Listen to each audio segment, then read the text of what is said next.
Good evening, everybody. We're very honored tonight in honor of Yud-Tes Kislev, which we're going to learn about this special night. Even though it's Monday, we usually have our special guests on Tuesday, but we're not going to have our Zoom tomorrow because there's a communal farbrengen. There is a live stream option for that, which I will post tomorrow. So if you're not able to make it in person, you will be able to watch it and listen. I invited Rabbi Mendel Moscowitz, a noted educator, Rabbi of the third grade. Favorite student is Mendel Rappaport, of course, to join us here because he's got a lot of history and so forth, all about Yud-Tes Kislev. So, Rabbi Moscowitz, first and foremost, Toda Rabbi, thank you very much. I made you a co-host so you can share. Well, let's get starting at the beginning. What, in fact, is the general significance of this special day called Yud-Tes Kislev? The original significance of Yud-Tes Kislev, even before the times of the Baal HaTanya Reb Shneur Zalman, was the fact that it commemorated the anniversary of the passing of the second leader of Hasidism, and that is the Maggid of Mezrich, Reb Dov Ber, who passed away on the date of the 19th of Kislev. And then subsequently, in later years, the Baal HaTanya himself That's the Alter Rebbe, was the first Rebbe of Chabad. The first Rebbe of Chabad. He was arrested on fraudulent charges that were charged against him from a group of people called the Mitnagdim, the opponents of Hasidism. They were very wary of new groups and sects in Judaism, and they did everything that they could to stop his popularity. And they went to the government, the Tsar's government, and they charged many things. Among the chief charges were the fact that he was allegedly supporting the Turkish regime, which at that time was doing battle with Russia. And in reality, he was actually supporting a group of Hasidim in Israel who had immigrated to Israel, and he was supporting them by funding them. And because at the time they were under the Turkish regime, so the charge was that the Alter Rebbe was supporting the enemy of Russia. So there were other. Rabbi, take us back. Well, give us a year or some parameters. Okay, so we're talking in the late 18th century, the late 1700s. This was a time when there was fierce opposition to the teachings of Hasidism. And because of what I said, they were the Misnagdim, and that's a term that they gave themselves. And the term Hasidim was also a term that they dubbed the followers of the Baal Shem Tov. So they were very nervous about any new streams of Judaism. So if people would come along and say that we have to pray a little bit more and a little bit more intensely and with more fervor and devotion, so they were comfortable just hitting the books and not having to attend synagogue for lengthy periods of time and devote themselves. And so all of these, and they were also nervous about making revisions to the prayer books and many, many other things like that. And just the fervor that they had, they were comfortable having a more dry relationship with God, and something that didn't necessitate lots of effort. And so they got the Hasidim in trouble, and particularly the Alter Rebbe, who was popular. So here we're talking about Jews, ostensibly what we would call Torah observant Jews, going to the Tsar and slandering a fellow rabbi, and he winds up in prison. Now, this is not a nice American prison where Rabbi Shimon brings you latkes and Hanukkah menorahs. Can you give us some of the background and history, like the dates and what was that like experience in a Russian, Soviet, not Soviet, in a Tsarist prison in the late 1700s? Can you give us a feel for some of that?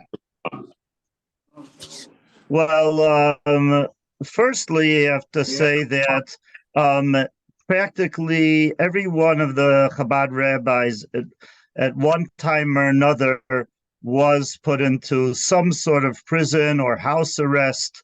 Some of the conditions were not as severe as others. But the Alter Rebbe's condition was he was in a fortress called the Peter Paul Fortress. In Yiddish, it's called the Petropavlovsk Festung. But it was a very well fortified building, and there were even rooms that were relegated for people who were accused of high treason, and there was solitary confinement. There was a time when the Alter Rebbe was even put in a room without any windows in order to make him not even cognizant of whether it was daytime or evening. So no, it was not comfortable at all. Also, the trip to St. Petersburg was a very long, arduous trip. There were many events that happened on the way. There were certain miracles. There was one story in particular where the Alter Rebbe was being escorted to jail, and it was the eve of Shabbat. And the Alter Rebbe had asked the coachman, please stop or go to the nearest village because I can't travel on the Shabbat. They wouldn't hear of it. So what happens? The axle of the wagon breaks. So they bring someone to fix it, and then a horse collapses. They get a new horse, and then the horse is paralyzed. It's motionless. They say, okay, Rabbi, you win. So maybe we could go to the nearest village. He says, no, just park alongside the road, and we're staying here over Saturday. So he's they were in actually. prison. What do they want from him? What is it that the Tsar or the Tsarist government, they put him in prison because they're told that he's supporting the enemy, because he's supporting Israel, and Israel is ruled by Turkey, and Turkey. What do they want from him I think that these it's not as much what the Tsar wanted as what the opponents of the Jewish opponents of the Alter Rebbe wanted. But I think in terms of the Tsar, you know, you had the Tsar, maybe you want to call it the bourgeoisie, and you had the serfs and the low down people, and they were very into class warfare. So they wanted the rich and the elite to be one class, and they wanted the simple folk to be the other class, and neither the twain shall meet. You know, they wanted to keep these separate classes, and so they were very wary of any groups that would start new cults, new religions. One of the main charges against the Alter Rebbe was, and we know this because the Alter Rebbe himself wrote a letter to address to the panel and to the council, to the Senate, saying that, you know what the accusations are? The accusations are that we are that we're forming a new religion. So the new religion is something that's not centered around scholarship or the like, but it's centered around just fanaticism and prayer and waving our hands in ecstasy and doing all these weird things that you know, when you have these cults, they could they could sort of sway the you fill in the sentence. I'm at a loss for words over here, but they were just wary of new cults and new religions, and they also the church was the church was very big. You know, you go to St. Petersburg, right? You see these massive and beautiful churches, and any other religions were seen like a threat. So there was a lot I of believe. suspicion. Am I wrong about that?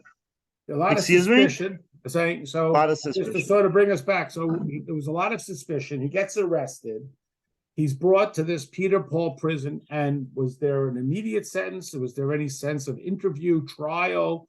What, So he's there. Okay, he's arrested. When was he arrested? We Right. know today he's In the celebrating the day he was beginning, when he's released. first arrested, the goal was to gather evidence against him, and so I think for the first few weeks they're trying to get a sense of who the rabbi is, and there are many stories about prison wardens and ministers who come in contact with the Alter Rebbe, and immediately within the first few minutes are totally impressed with his wisdom, with his just sense of humanity and his high standard of ethics. And they're just totally impressed with him. And word gets around that there's a very, very impressive rabbi, even on the level of a tzaddik, a holy man, a righteous man. And even the Tsar himself is hearing word that he's a very impressive individual. But they're gathering evidence and they're also questioning him.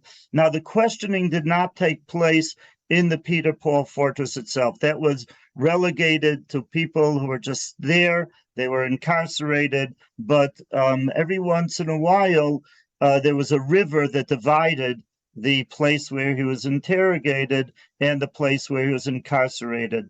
And the interrogation took place in a building called the Tiny Sovet. And all these buildings and structures, they're there nowadays. One could actually take a tour, and they've actually converted the prison into a museum, and they have statues that are mannequins that look like the people in those times, and the Alter Rebbe himself. But he had to go for questioning, and it was very grueling, and it was very cumbersome, and it was. But he passed it with flying colors. Every single question that was posed to him. I'm sorry? What prompts? So he's there, he's interrogated, he's taken from this prison. I've been there when I went to Russia about 10 years ago, exactly as the rabbi describes. There's a museum, there's a figure of the Alter Rebbe with the story. It's in Russian, but they translated it for us about how his release, which we're celebrating tonight and tomorrow, is celebrated around the world. So what prompts them to send him home?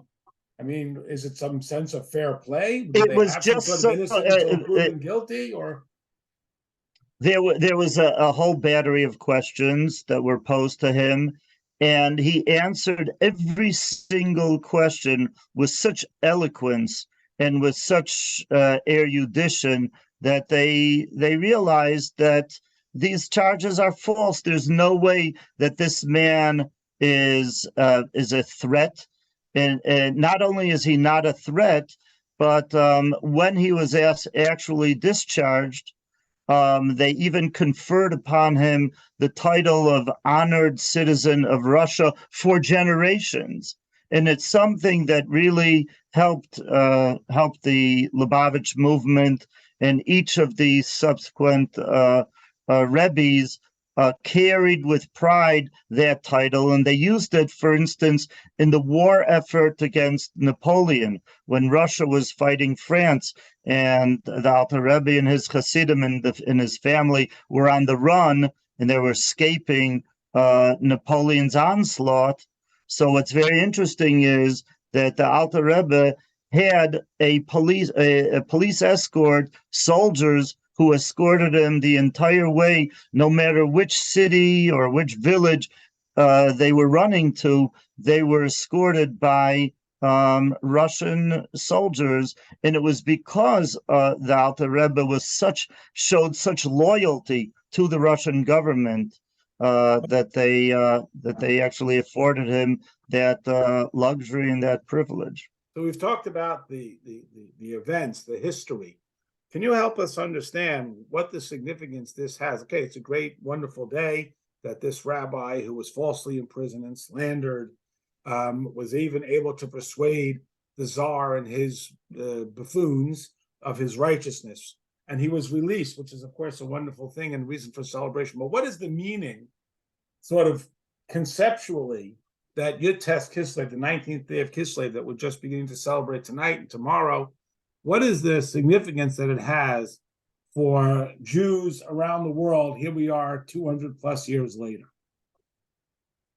All of you know that when Jews are faced with challenges, and especially Lubavitch Hasidim are faced with challenges, that we come out of the challenge with flying colors, and we come out with firm resolve to not only is it not a setback, but where we resolve to increase our spreading of Judaism and our commitment to Judaism.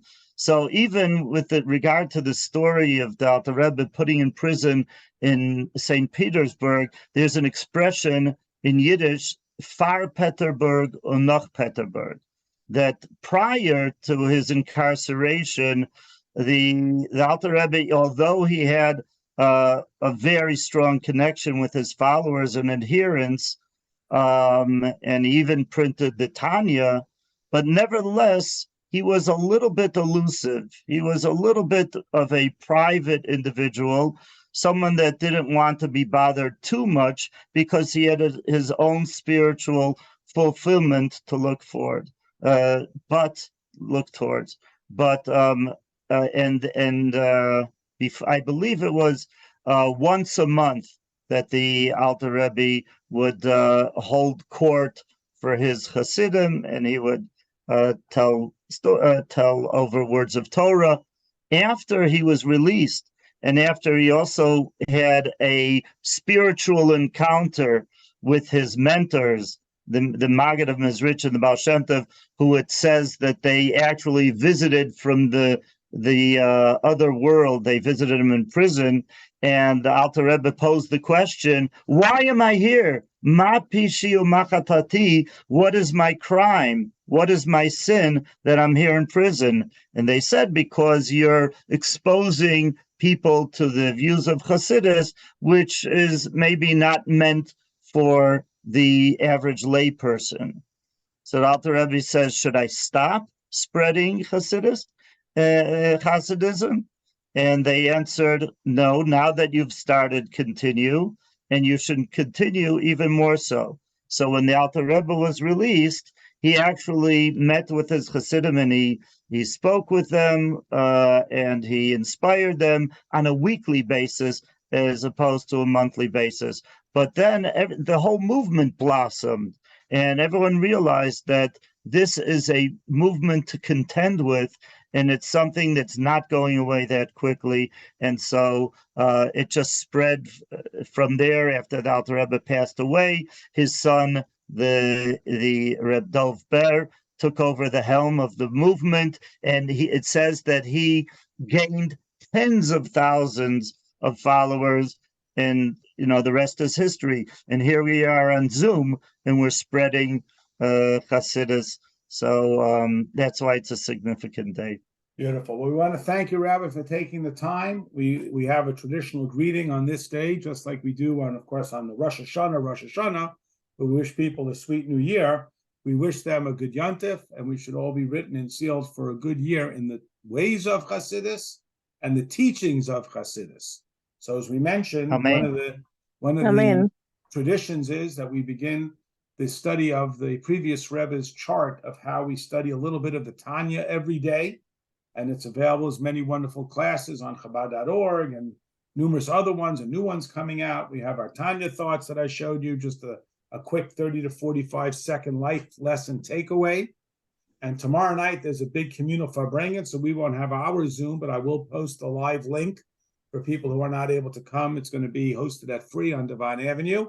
And Wednesday night, we'll be back with Mimer, and Thursday with Parsha. So if anyone wants to jump in, maybe they have a specific question for Rabbi Moscowitz.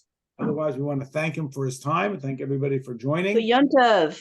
Good Yontif. Good Yontif. Yontif. Good Yontif. We say good Yontif, and it's really got that festive characteristic. We eat a festive meal, and we celebrate, as Rabbi Moscowitz pointed out, not just the personal liberation of the Alter Rebbe, the first Rebbe of Chabad 200 plus years ago, which is a wonderful thing, but also what it meant in a whole new genre of spreading and teaching and inspiring that we are blessed to be the beneficiaries of 2 centuries later. So we wish Yeah, God everyone, willing, our first Rebbe knows what all our Rebbes right now are doing in the world and all the babies and how big Chabad has become because of what he went through in that jail. amen. And we continue on his message. So good night to everybody. Good Yontif. B'limud Chassidus u'b'darkei Chassidus, in the study of Chassidus, and most importantly, to put that study into practice. Thank you, Rabbi Moscowitz, for your Thank time. you, Really Rabbi. appreciate It's it. a pleasure. Thank you. Yes, wonderful. Thank you so Thank much you. for sharing with us. Good night, Good night everybody. and good Yontif. Yontif. Good Good Yontif. We'll Yontif. see you Wednesday night. Good night, everybody.